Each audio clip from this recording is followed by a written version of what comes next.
I'm sorry. Thank you, Mr. Chairman. Mr. Cohen, in November 2013, President Donald Trump testified under oath in a lawsuit related to the failed real estate project, Trump International Hotel and Tower in Fort Lauderdale.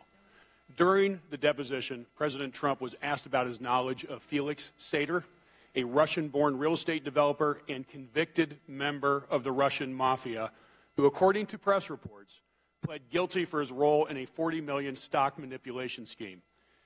And it's worth noting, as well publicized, the direct relationship between the Russian mafia and the Kremlin. Over the years, President Trump was asked how many times he interacted with convicted Russian mobster Felix Sater. In 2013, President Trump testified that, quote, "Not many. If he were sitting in the room right now, I really wouldn't know what he looked like," unquote. Mr. Cohen, as you previously testified, isn't it true that President Trump knew convicted Russian mobster Felix Sater in 2013 when he made that statement? Yes. Isn't it true that because of Mr. Sater's relationship to the Trump organization, that he had an office in the Trump Tower? And on the 26th floor. 26th floor is important. Why? Because it's Mr. Trump's floor. So he had an office on the same floor as President Trump. In fact, his office, when he left, became my office. And isn't it also true that convicted Russian mobster Sater even had business cards indicating that he was a senior advisor to Donald Trump, as reported by the Washington Post? Yes. Did convicted Russian mobster Sater pay rent for his office? No, he did not. So, based on those facts, isn't it true that President Trump misled at best, or worse, lied under oath? Yes.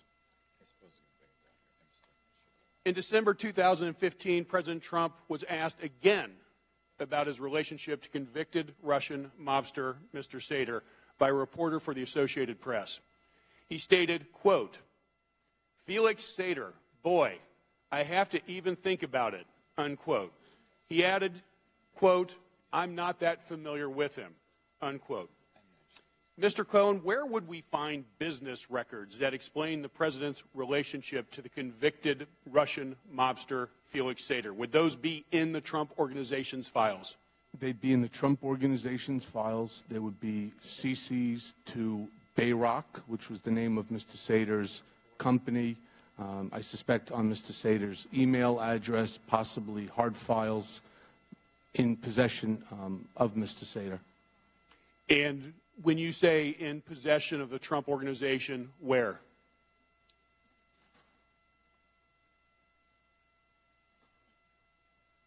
It depends upon who the attorney was that was working on it. Now it would probably be in a box, off-site storage facility that they put old files. In addition to convicted Russian mobster Sater, do you know of any other ties to convicted or alleged mobsters President Trump may have?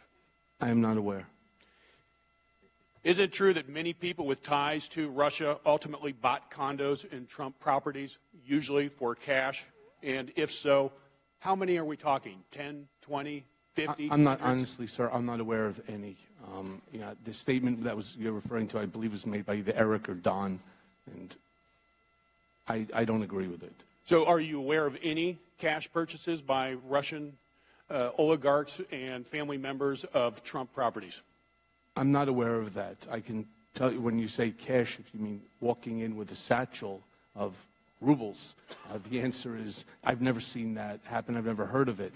I will tell you, when we sold Mr. Trump's property in Palm Beach, the home for $95 million, it came in by wire, and that came from Mr. Rybolovyev's bank account.